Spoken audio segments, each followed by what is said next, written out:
Hello everyone, welcome back. I hope you guys are doing great. And today we'll be talking about Dr. Jordan B. Peterson. Now, I am a fan of Jordan B. Peterson. I have great respect for Dr. Jordan B. Peterson, and I have been following him for the best part of last 10 years. However, today I'll be criticizing him. And of course, I'll be criticizing the Western civilization as well, because he's a very prominent figure in this discourse, in this dialogue, the dialogue of Western civilization, and of course the dialogue of Christianity. So as you can imagine, I'll be critical of Western philosophies. I'll be critical of the Judeo-Christian philosophies. So if you are a staunch supporter of these ideologies, you may find this video a little bit disturbing. So with that disclaimer out of the way, let's dive in. Is there an ultimate purpose of life? Yeah, sure. What is it? What we're doing here. Which is what? Hopefully trying to make peace. Is that enough? So the ultimate purpose of life, according to Dr. Jordan B. Peterson, is to make peace. And I wholeheartedly disagree with this statement, and that is partially the reason for making this video. Now, you might be wondering that why am I criticizing Dr. Jordan B. Peterson? Because obviously he is one of the most influential person, especially when it comes to the discourse of Judeo-Christian philosophy. So why bothering criticizing an individual like Dr. Peterson? Now look, I made a couple of videos about democracy, and I personally think that this is a very fundamentally flawed idea. Okay, fundamentally very flawed idea. And at some point, it may not happen today, it may not happen tomorrow, but at some point, we have to find an alternative to democracy. It's just a question of when, not the question of why. Okay.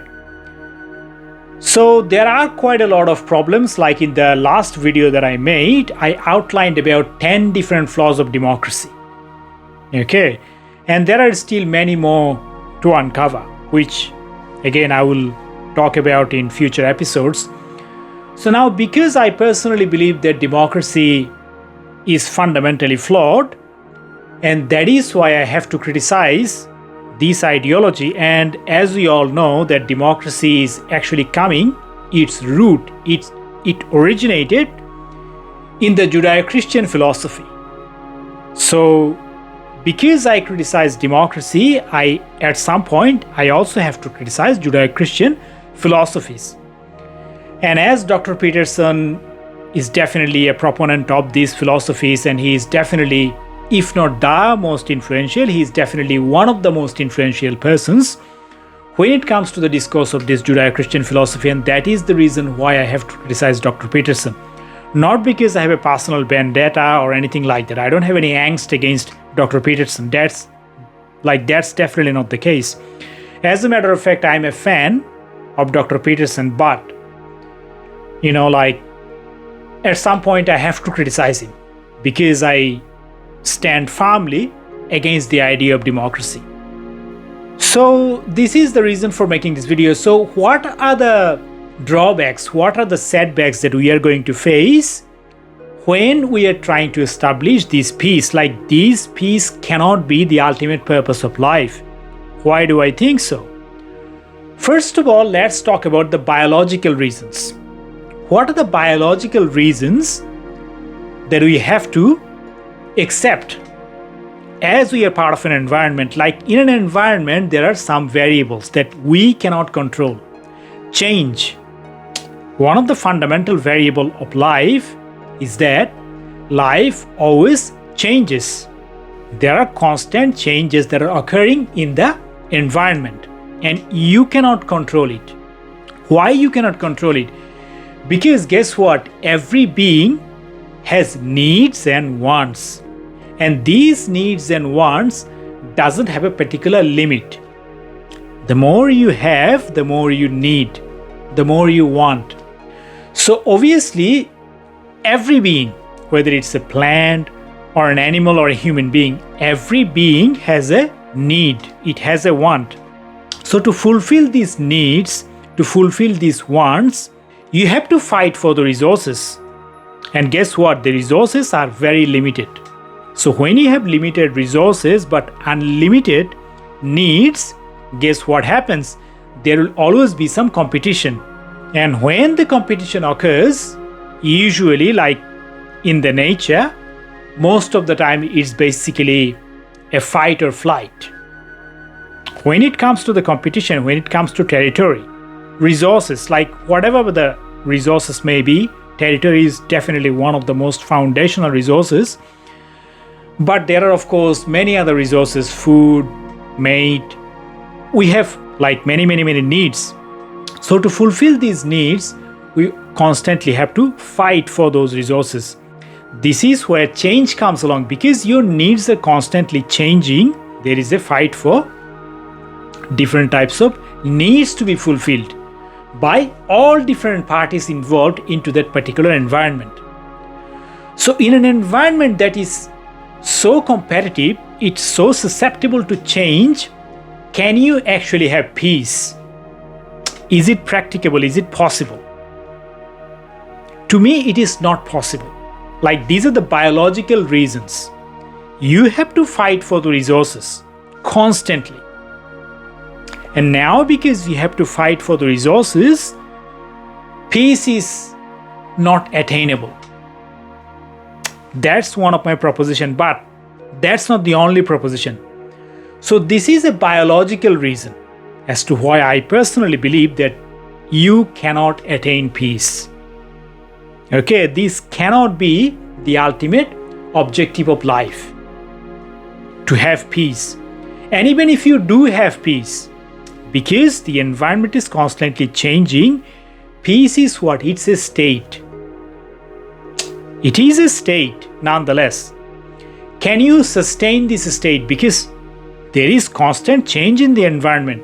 When there is change, like every second, there is a change. Can peace be sustainable? Again, the question is whether it's practicable, whether it's possible. Not that I am opposed to it, but I am trying to be pragmatic about it. That's why I don't think that this peace can be the ultimate goal of life. But this is not the only reason as to why I believe so. Let's talk about history. What is the history of humanity? Like, if I have to choose one word, that this one word defines humanity, what that particular word is, was fight. It summarizes the entire human history. Human history is about wars. Survival of the fittest, again, to some degree it goes back to the earlier point that I made, fighting for the resources. So now the history does not support this proposition, does not support peace. In the several million years of history that we have behind, never was there a time when peace was the norm of the society. It has always been wars. Okay, that is exactly what history tells us. So in light of history, something that has never happened in several million years, can you actually have it now? Is it possible? Now, I don't know particularly why Dr. Peterson is actually putting an effort to make this point. He is trying to make a proposition that peace is the ultimate goal of life, whether it is because Jesus' message, right? The last message of Jesus was surrender, was peace. Surrender is, to some degree, it's a message of peace. Okay? He died for the sins of the humanity. So he was crucified, and the time when he was crucified, he didn't really, fought back. Okay? At least that's what we know. So I don't know whether his reasoning is coming from the message of Jesus, because obviously he is a proponent of Judeo-Christian philosophy, and Judeo-Christian philosophy is centered around the life of Jesus. So because Jesus' birth and of course resurrection is a message of peace, is that the particular reason as to why he is also being a proponent of peace? I do not know. Nonetheless, can you actually attain peace? So we talked about the physical reason, and also we talked about history. But let's talk about psychological reason. Let's say, for instance, you want peace, but the other party, like you are not the only party in the environment. You are part of the environment, but you are just one element among many other elements of that environment. Okay, so if one party, you want peace, but guess what? I do not want peace. What are you gonna do then? Let's talk about religion of peace, shall we? So if the other party doesn't want peace, what can you do then? Like Islam has a stated goal. What is the stated goal of Islam? Is to establish Sharia law. It is not going to stop until the entire world is subjugated. It has its declared mission. What is the mission of Islam? Is to bring the entire world under Sharia law by wars. Okay. So if this is the position that your existence, no matter what you believe, what you do, is completely irrelevant. But I do not want peace just because you are not a Muslim. What can you do then? You want peace, fair enough, but I don't. Right? It's a psychological reason. So what can you do then? Now, of course, you can choose not to wage war. You can surrender. But what are the consequences of this surrender? Now look, the reason right now I am making a video and you are listening to it is because someone made a different decision. Somebody made a different decision. Somebody made a different choice. You can choose to surrender. But somebody made a different choice, and that is why the freedom that you and I are enjoying right now, if we should call it freedom, whatever that we have, if in the first place we should call it freedom, that's a different question. But let's assume that this is freedom, that we are actually engaging in a conversation rather than fighting. How was this possible? Was it possible through surrender, or was it possible because someone raised their concern, someone stood up against tyranny? Can surrender lead to tyranny? You can choose to surrender, but there is a consequence of that surrender. And what are the consequences of this surrender? Can it be barbarism? Right? Can it be barbarism?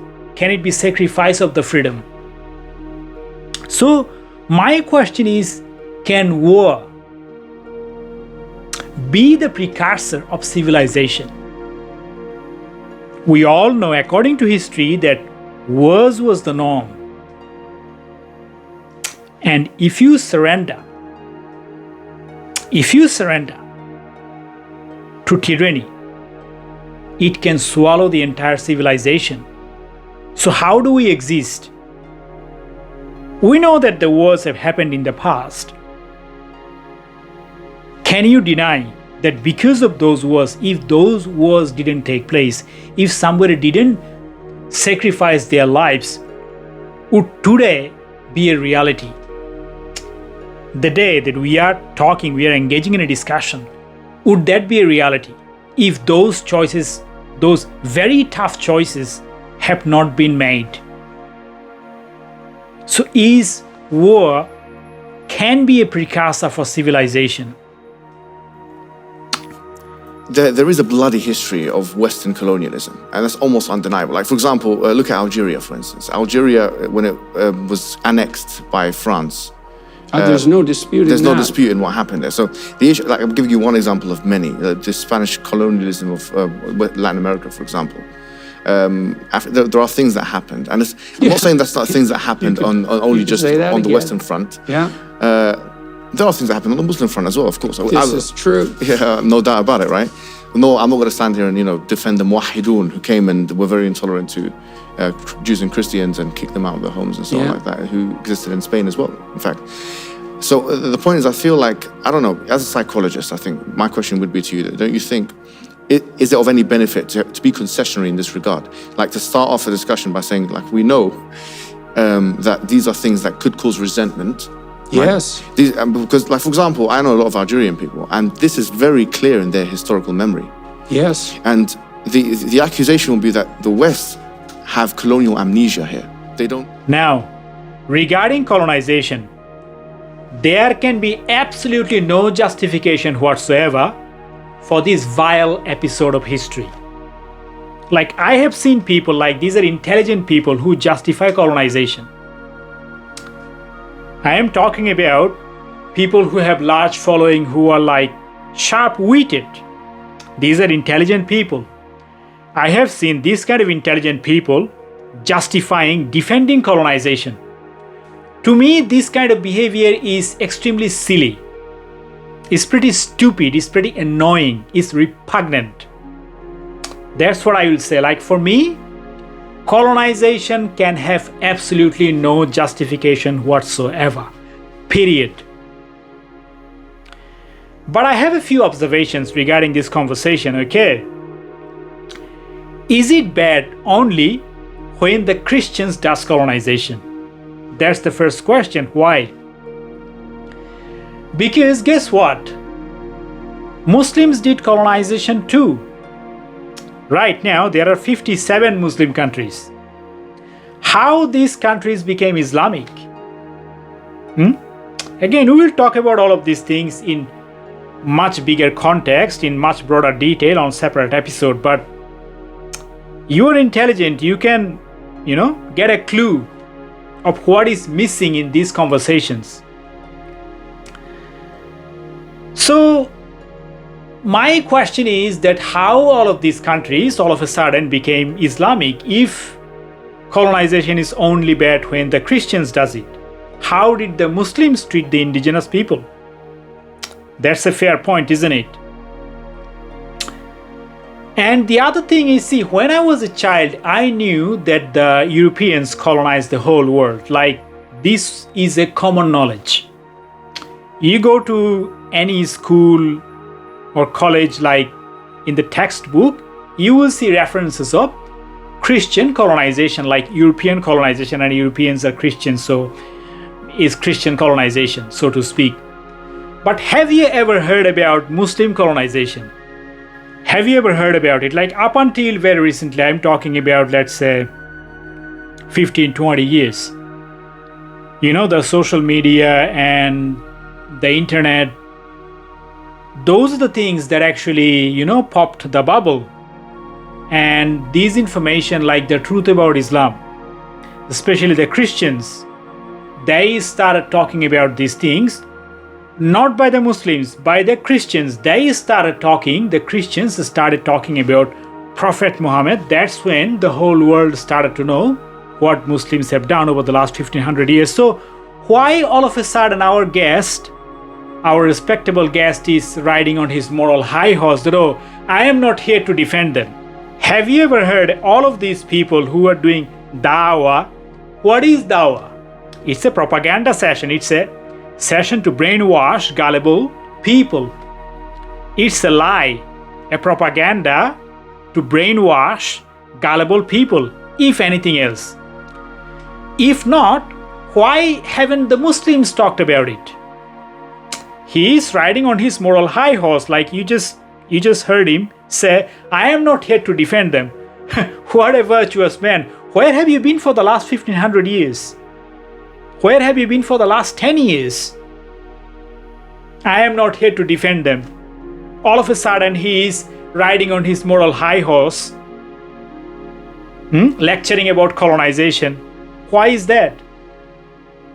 Because he knows that he cannot get away by lying to Dr. Peterson. Dr. Peterson knows history about the Islamic colonization probably more than he does. That's why our virtuous man is riding on his moral high horse, so I am not here to defend them. Like the way he framed his argument, see, there are two events when we are talking about European history or the Western civilization, whatever it is. There are two inseparable events. One obviously is crusade and the other one is colonization. Like, I'm not saying that crusade was the precursor for colonization, that's not what I'm saying, but these two events are inseparable. Like, if you are talking about Western civilization, these two events will definitely come into the discussion. In that 1.5 hour conversation that he had with Dr. Peterson, not a single word did he spend, again, if I remember properly, not a single word he spent about crusade. Why? If you are, whinging and complaining and blaming about everything, why don't you blame about an event that is as much violent, if not more violent, than the one that you are complaining against? Let's say that colonization is bad. What about the crusade? Was it good? There are other stories behind. That is the thing. These people, they lost. They are in the losing end. And that's why he is cooking up a phony victimhood sob story to gain sympathy from gullible people to brainwash them. That's how I read the situation. Again, I don't want to put my words into anyone's mouth, but my question is, why all of a sudden he is riding on his moral high horse? Because he cannot lie about it. Don't believe me? Let me show you a clip. The problem here is that what it says Allah does is Salah. And you know what that means. You know there are perfectly good Arabic ways of saying all of those other things. Every Arab speaker in the world knows that Salah means prayer. And it says that Allah does Salah. So, who is Allah praying to? Notice I said that Allah prays for Muhammad. I said it twice very clearly. Surely Allah and His angels pray for the Prophet. Allah and His angels pray for the Prophet. Mr. Hijab said that he knew I would bring this up. I've insisted many times in the past that according to the Quran, Allah prays for Muhammad. Mr. Hijab was aware of this, so he was prepared to respond. How did he respond? Well, he claimed that I've made some career-ending blunders. Most significantly, I embarrassingly mistranslated the Arabic. Just as a reminder, what did I say the Quran claims? Surely Allah and His angels pray for the Prophet. Mr. Hijab was ready for this, so he proceeded to smash my mistranslation. He says, Allah says that Allah yusalli ala An-Nabi, and he's here saying that he prays to the Prophet. There's a difference between yusalli lahu and yusalli ala in the Arabic language. I knew this was going to happen. I knew this was going to happen. I knew I was going to have to give you a free Arabic lesson here today. I knew it. And that's why the translators put for, not to the Prophet. You don't know what the words in Arabic mean. Don't speak Salat. Come on, please, don't embarrass yourself. According to Mr. Hijab, what did I say? And he's here saying that he prays to the Prophet. What did I actually say multiple times? Surely Allah and His angels pray for the Prophet. Allah and His angels pray for the Prophet. What's the correct translation? And that's why the translators put for, not to the Prophet. So Allah prays for Muhammad is the correct translation? For, not to the Prophet. And what did I say was the correct translation?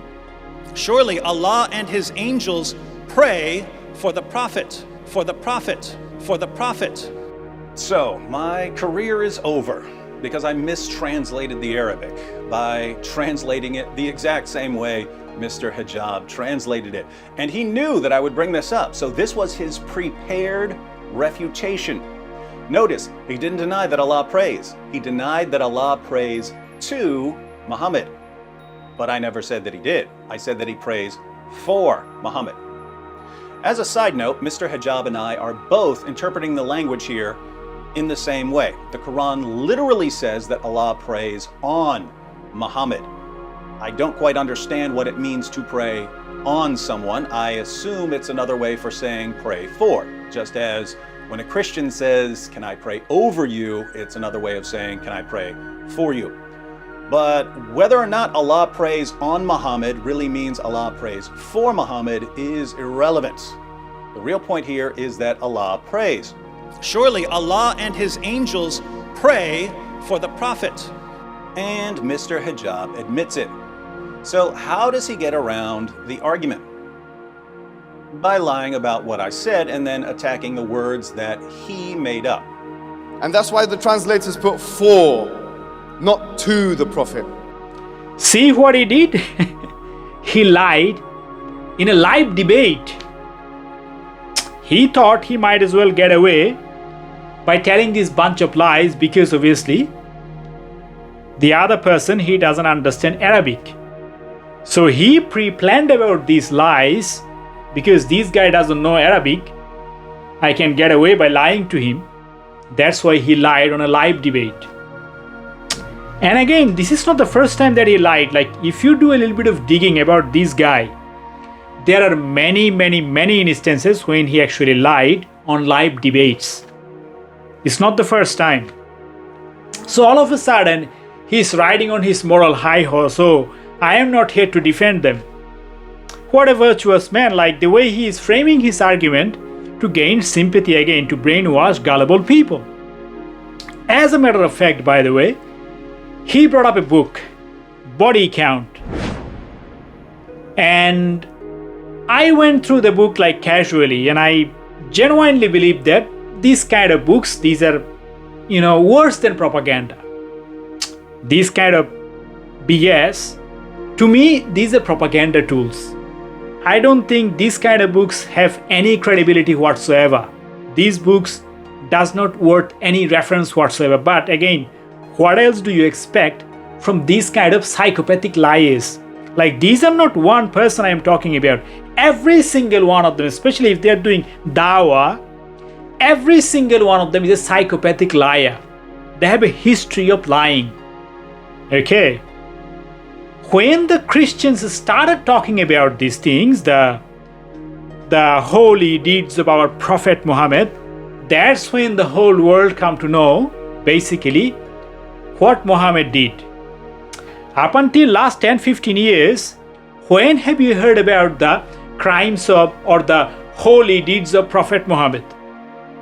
Muhammad was a caravan robber. When last time have you heard about an honest Muslim telling the people, his audience, about the truth of Islam? When have you heard it? Even today, we live in the age of the social media. We live in the age of the internet. Everybody knows everything pretty much. Like, it's just a mouse click away. You can do internet, that information is gonna come up in just about a second. Even today, how many of these Dawah Gandhis will actually tell the truth? Why? And all of a sudden, he is riding on his moral high horse, so I am not here to defend them.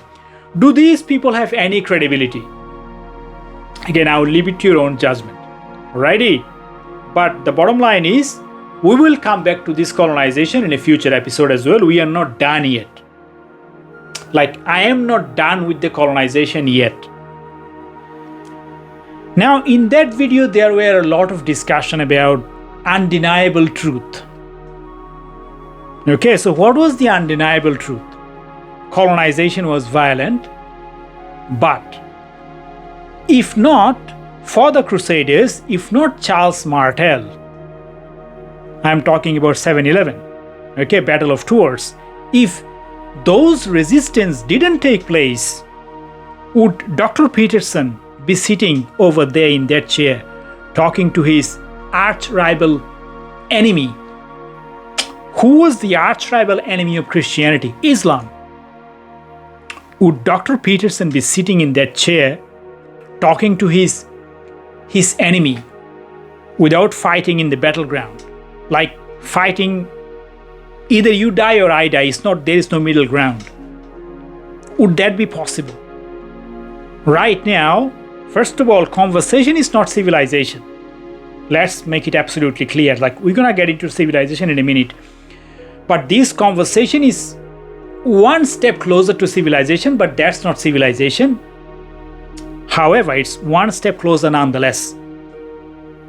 So if those choices have not been made, Battle of Tours, Crusade and all those things, if those things didn't happen, have we made this progress?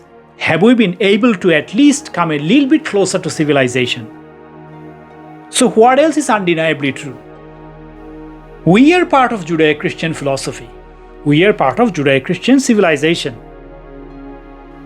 We should all have some gratitude towards those crusaders. I don't justify crusade. I am not a Christian. However, if I'm a human being, if I call myself a human being, I have to have gratitude. My question is, your guest, your respectable guest who was too up in his arms talking about the undeniable truth, does he has any shame? Does he has the least amount of gratitude towards those crusaders in the face of barbarism, who gallantly sacrificed their lives to make this happen, this conversation to take place? Should we all have some, at least some, like even a shred, at least some amount of gratitude towards those people? They are evil, fair enough. You call them evil, you call them whatever you want to call them. Should we also have at the same time have some gratitude to the sacrifice that they made to make this happen, this conversation to take place? I tell you what is undeniably true. He was talking about his grievances, right? The point that he put forth was that the colonization was evil. What Muslims did to the Hindus in Bharat, it's not my word that the Mohammedan conquest was the bloodiest. Mohammedan conquest of India was the bloodiest in human history. Was the bloodiest, not just of Indian history, but of human history. See, the point that I'm trying to make is simply this. There are things have happened in history, and there are things have happened because of Islam in history, because of the hatred and bigotry that is preached against non-Muslims by the Muslims throughout history. That was the reason why those things have happened. But the way he framed his argument, he was trying to portray himself as the victim, when Muslims are the perpetrators. Who are the eternal aggressor? Muslims. If you discount this notion that Islam was responsible for those things, then guess what? You are being part of the problem.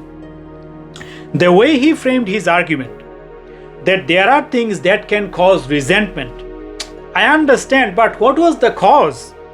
Think about October the 7th. Hamas invaded Israel on October the 7th, and that is why Israel went on to bombing Gaza on October the 8th. If you are ignoring the cause, October the 7th, what are you doing? You are precisely avoiding the actual problem. What I witnessed over the history, that Muslims, when they are given a platform, see, Dr. Peterson has a reason. He said that I want to start a discussion stupidly and badly, whatever. He has his own justification. And to some degree, I think I get it. to start a dialogue stupidly and badly. But my frustration is that what is the point of giving these idiots a voice? If you are Dr. Peterson listening to this, I mean no disrespect. You are a person I look up to. You have my utmost respect. However, my frustration is when he was given a voice, when he was given a platform, guess what he did? He spread his own propaganda once again. Take for instance Crusade. Why did Crusade happen? Crusade happened precisely because of Islam. Crusade happened around 1095. So what happened before this period? Roughly about 350 to 400 years after the supposed birth of Islam. What happened during this time? During this time, Muslims have been attacking non-Muslims. Muslims have been attacking the Christians. You look at what is happening in Europe today. First of all, with all this infrastructure, like you have, I believe, billions of dollars being invested just for the purpose of surveillance. Just for surveillance, like, terror watch and all those things, which is a complete waste. Complete waste. Having said that, there are terrorist attacks that are happening every now and then. So back then, when those things happened, Christians said that, okay, we have had enough. We gotta do something. So it was basically a social uprising. Right now you have the so-called far right. Where does far right is coming from? Who is responsible for far right? Islam is solely responsible, precisely responsible for this uprising of far right. And the same thing happened in the past. So when he was saying that, okay, there are things that can cause resentment, this was his word, that resentment, hatred, that there are things that can cause hatred towards non-Muslims. Not only that we have the Holy Quran so that non-Muslims can be hated, but when these people are given a voice, when these idiots are given a voice, the so-called scholars, what they do? They use the platform, they use their voice to spread more hatred. If you think about the entire history of Islam, what is the history of Islam? First of all, if we accept those histories as true, first of all, whether those histories are true at all, that's an entirely different discussion. A lot of the story, which I'm sure you're all familiar with in general, takes place in Mecca. And Mecca is supposed to be where Muhammad was born in 570 and where he lived until 622 when he moved to Medina in the Hijra. And all of those things happen. There's voluminous material in the Hadith about what happens in Mecca. Okay, and we have the records of tradesmen who traveled the spice road between Constantinople and India, and they kept meticulous records of where they went and where they made sales, and they never went to Mecca. There's no mention of Mecca until the 10th century. So how could any of this have happened? Thanks. Whether those stories are true or not, that's for the archaeologists to decide, like the story of Islam. But even if you take those stories at its face value, what is the story of Islam? Islam's story is a story of colonization, is a story of genocide. That Muhammad migrated to Medina, and what did he do after his hijrah, after his migration to Medina? Within 5 years, all the Jewish tribes, either they were slaughtered or they were driven out. This is a textbook example of genocide. This is a textbook example of colonization. He is the one lecturing about colonization when his entire history, 1500 years of history, is all about colonization. All about colonization. When these savages, when the Muslim invaded Bharat, some 40,000 temples have been destroyed. Hundreds of millions of people have been slaughtered. Does those things cause resentment as well? Not only that those things cause resentment, guess what else it does? It causes disdain. It causes contempt.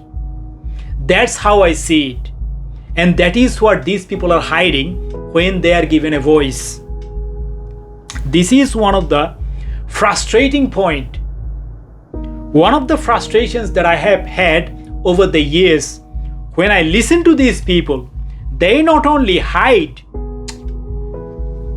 You see Hamas, they are committing terrorism on the ground, but these people, what they are doing, they are covering Hamas. What happened to his own country? What happened in Egypt? Libraries have been burned for 6 months. Books have been used to fuel the city bath. The books in a library have been used as a fuel for warming up the water in the city. He has nothing else to say about it. Not only in Egypt, entire Middle East I am talking about. It's not just one country. There are many countries. You got Egypt, you got Jordan, you got Syria, you got Lebanon, Iraq. Like there are so many other countries. Like I'm not very good with the map. Like these are the names just off the top of my head. All of these countries have been swallowed. These entire region have been swallowed. Entire region have been swallowed. He got nothing else to say. He has to go all the way to Algeria to find what is wrong with colonization. Do these people has any humility? See, when I was planning to make this video, I wasn't really intending to say these things, but guess what? I'm gonna say this on record. The most hypocritical, the most ungrateful, the most shameless people, the most deceitful people I ever happened to come across are the Muslims. The most shameless people that exist on this planet Earth are the Muslims, and I'm gonna say this on record. Because how Muslims behaved. You can see the example, like a couple of days ago there was a debate, Oxford Union Debates Kashmiri Independence. Indians would have you believe that their freedom struggle against the British was justified and ours is illegal. And I remind you that they were a colonized people and now they've become the colonizer, the irony. If anything, India has taught us the route to permanent colonization, that given enough time, occupation can be legitimized, delayed by decades, and then use the excuse that Security Council resolutions, international law, Geneva Conventions, anything and everything no longer apply. What happened to that same Valley Kashmir? This was one of the places where some of the greatest civilizational philosophies came out of. This is where these savages, these Muslim barbarians went and slaughtered and driven out some 1 million inhabitants. The local residents, the Hindus of Kashmir, Kashmiri Pandits, 1 million people have been driven out of Kashmir, and Oxford Union debates Kashmiri independence. One of the libraries, one of the great libraries of Bharat, Shardapit, that existed probably centuries before Oxford, have been destroyed by these barbarians. Those people got nothing else to say. The only thing they have to discuss is about what? Kashmiri independence. See, the point that I am trying to make, when these idiots, when these are given a voice, guess what they do? They spread their propaganda once again. Is there of any good? I am asking Dr. Jordan Peterson, if you are listening to this, is there anything good giving these idiots a voice? Again, if you think I am unjust in my criticism, I want you to do only one simple task.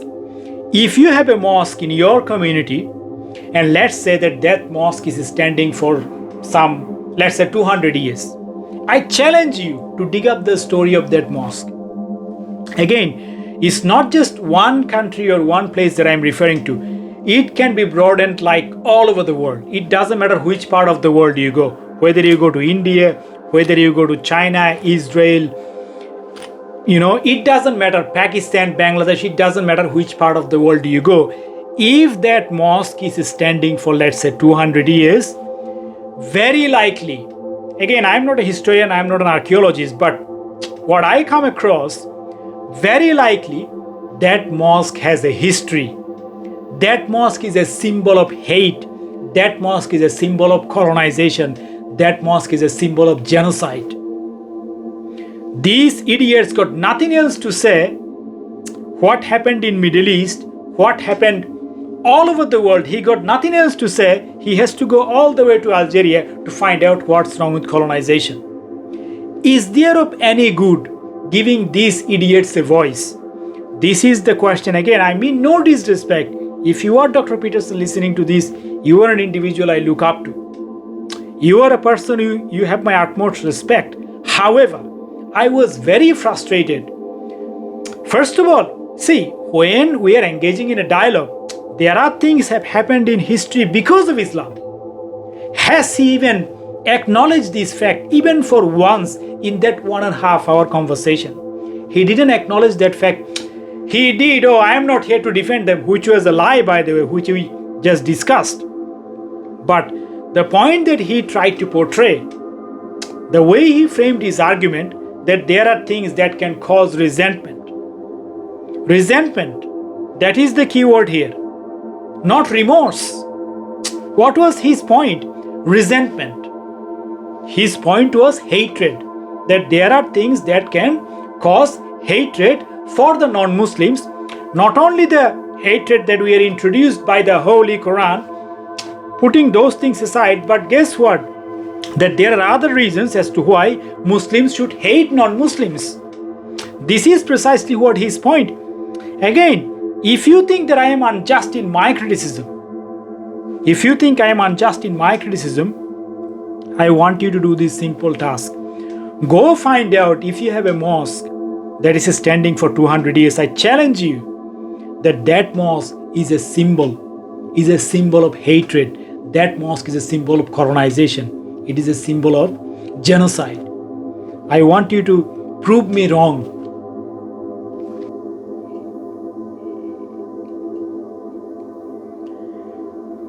So, my point is that this whole swath of land, like I believe it was Rashidun Caliphate, isn't it? Like that had the land mass about the United States.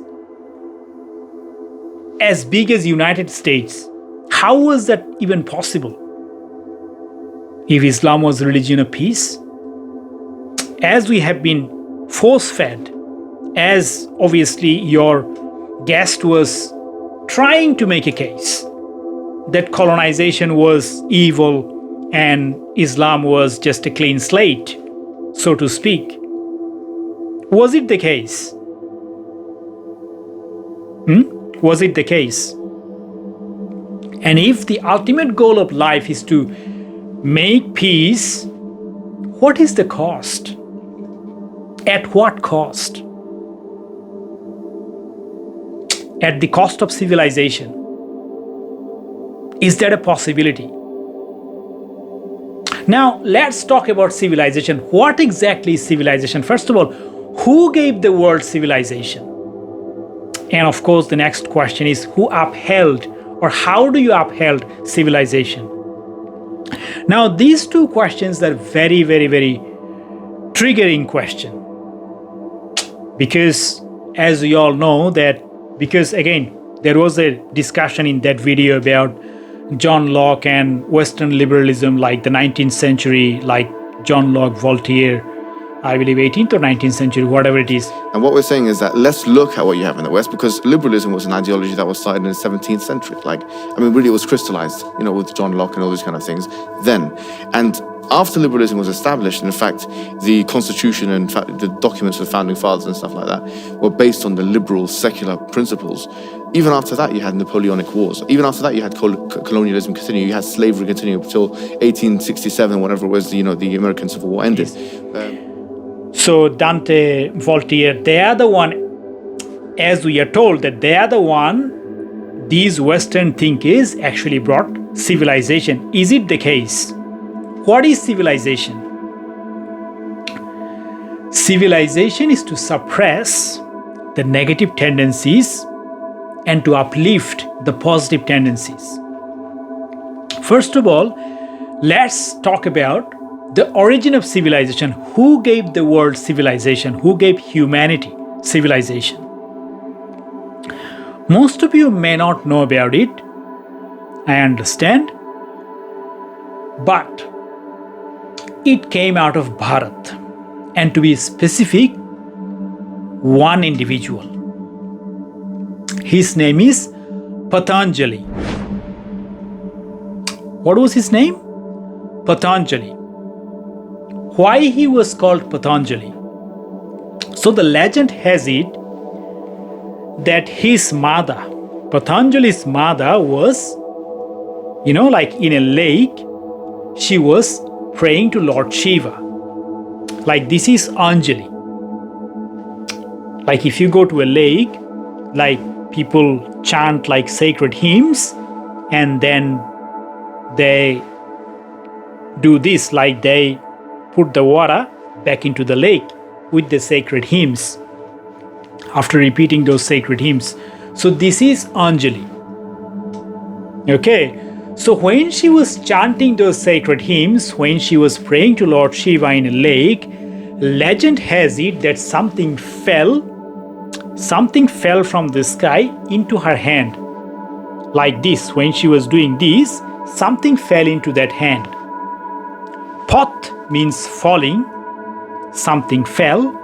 That's why pot, like it's a Sanskrit word or like part of the initial.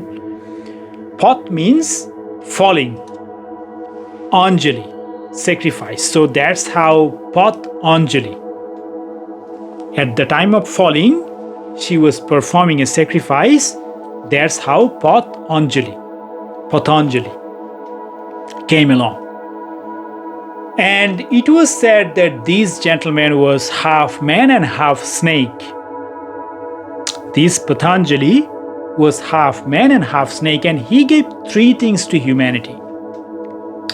First thing was language. Right now we are having a dialogue. Structured thought, right? We are trying to convey some message that you can understand.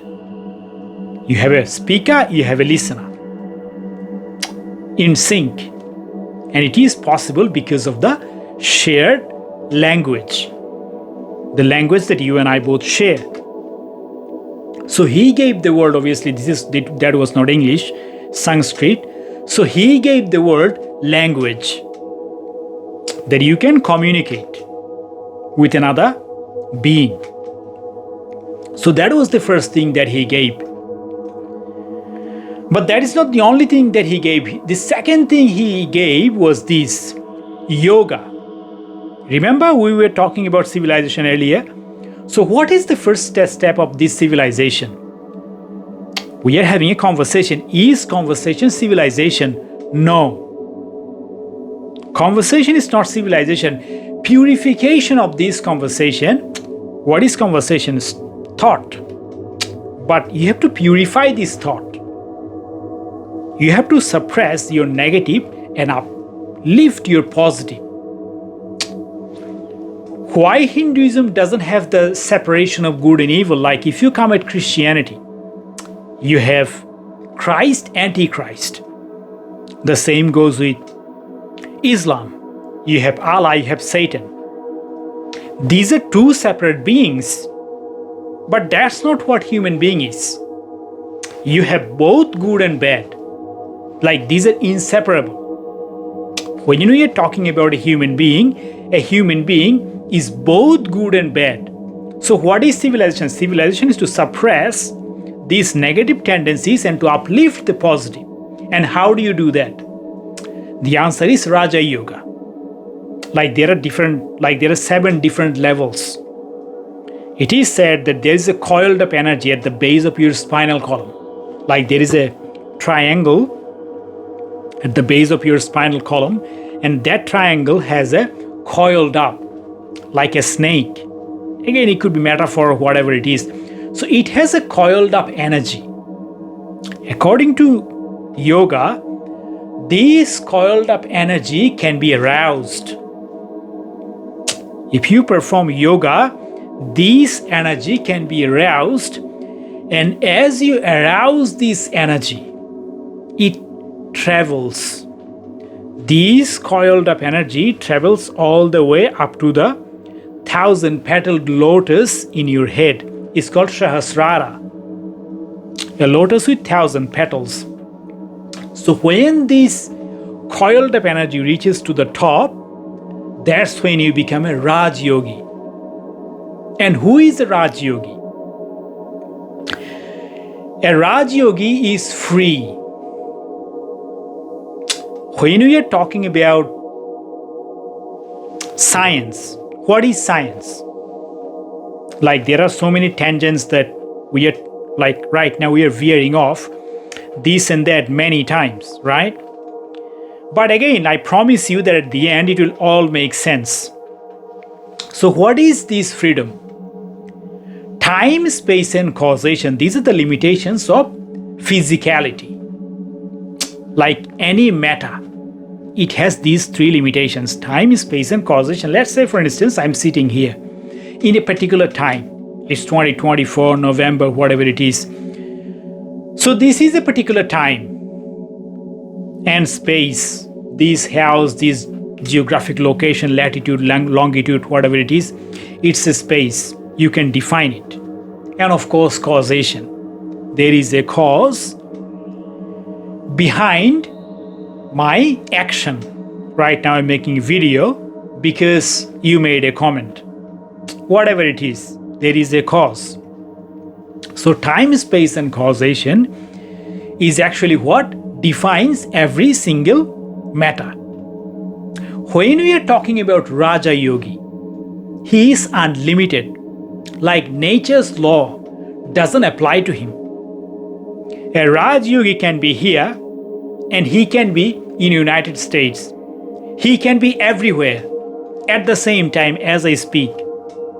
He can speak here, he can speak in the White House. Like nature's law doesn't apply to him. This is what a Raj Yogi is. This is what Hinduism preaches. You may not know about it, fair enough. But that is what freedom is. When this energy is aroused and it reaches to that 1,000-petaled lotus, arguably, then you can be free. You can attain freedom. That's what the book says. Again, I am referring to the books by Swami Vivekananda. Like most of the things that I am talking here, I came across these ideas from Swami Vivekananda. Okay. He's a very prominent Indian philosopher. If you haven't studied him, I highly recommend that you do. Okay, so going back to Patanjali. So Patanjali gave the world language and he also gave the world yoga. What else he gave? So to suppress these negative tendencies and to uphold these positive tendencies, you need to have a very good health. What is the answer? Ayurveda. This is a vehicle. You have to know how to operate it. If I give you a vehicle, you need to know how to drive it. So what is the manual to drive this vehicle? Ayurveda. So these are the three things that came out of Patanjali. In essence, he gave humanity civilization, not John Locke or Voltaire. Probably the great-great-great-great-great-great-great-grandfather of Voltaire wasn't even born when Patanjali gave these three ideas to humanity. Now, if you don't want to talk about civilization, that's absolutely great. But if you do want to talk about civilization, then you definitely have to talk about at least having a dialogue. And to have a dialogue, as history tells us, you have to wage wars. And these are the reasons as to why I believe that peace cannot be the ultimate goal of life. And I don't know really whether the life of Jesus, like his death and resurrection, his message of peace, is the reason why Dr. Peterson is promoting this notion, or the notion of heaven and hell. Okay, because these things originate in Christianity, and as you can imagine, these things, these notions, whether it's Jesus' life and resurrection or the notion of heaven and hell, these notions can certainly influence people's thought. We'll see. Yeah. Because It's better than the alternative. What's the alternative? Hell. So whether these are the reasons why Dr. Peterson is promoting peace, I don't know. But my proposition, and this is where I fundamentally disagree with Dr. Peterson, that peace cannot be attained.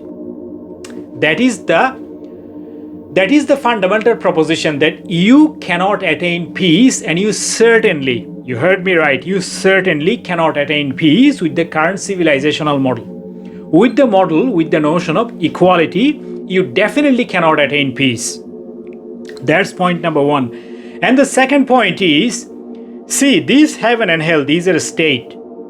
As I just pointed out, some of the reasons in this video that life does not support state. Life is about change. It does not support state. So even if, let's say hypothetically, even if you attain peace, it cannot be sustained. Now, let's put aside everything what I said. Okay, I already outlined a couple of reasons as to why you cannot attain peace.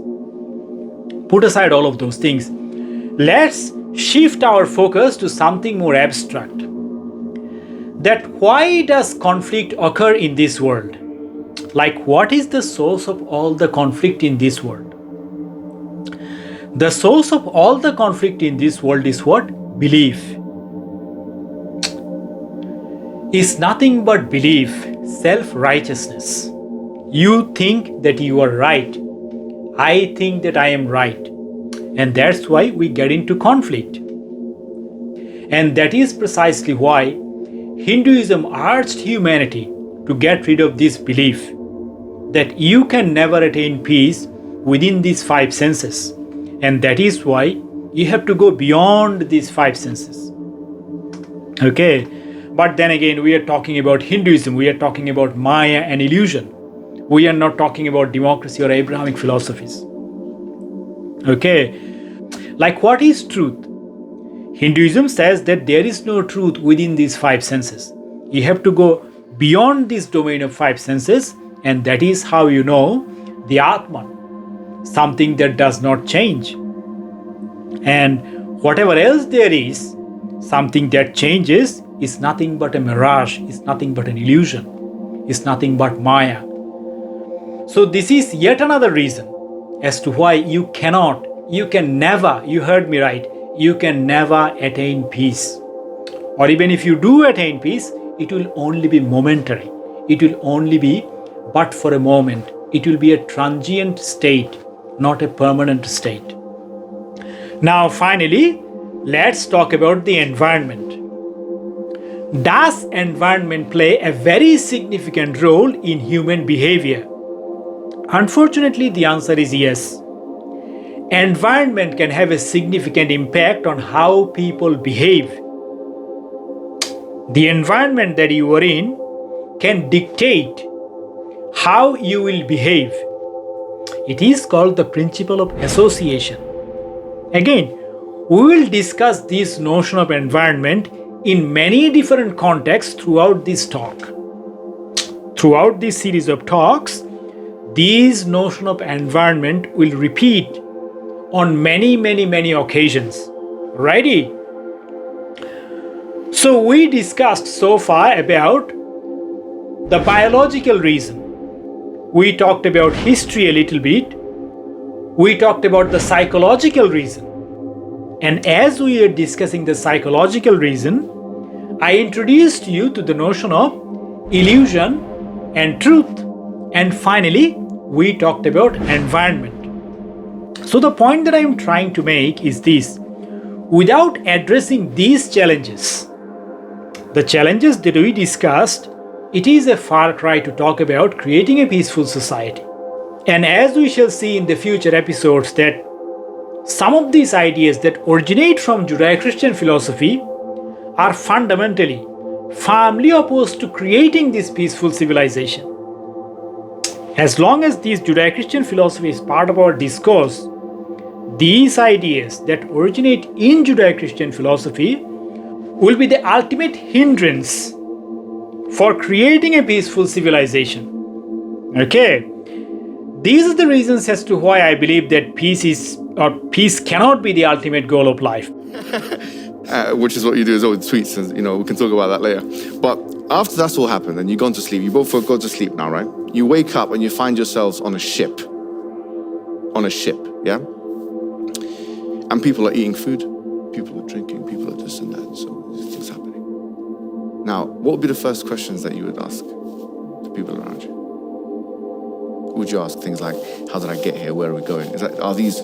Those seem like the first two Yeah. good. Those are good questions to ask in general. Where are There we? we go. How did we get here? And this is where what- are we going? Beautiful. That's what I wanted to actually get to, because this is what Heidegger, you know, Martin Heidegger, he's a controversial figure in his own right.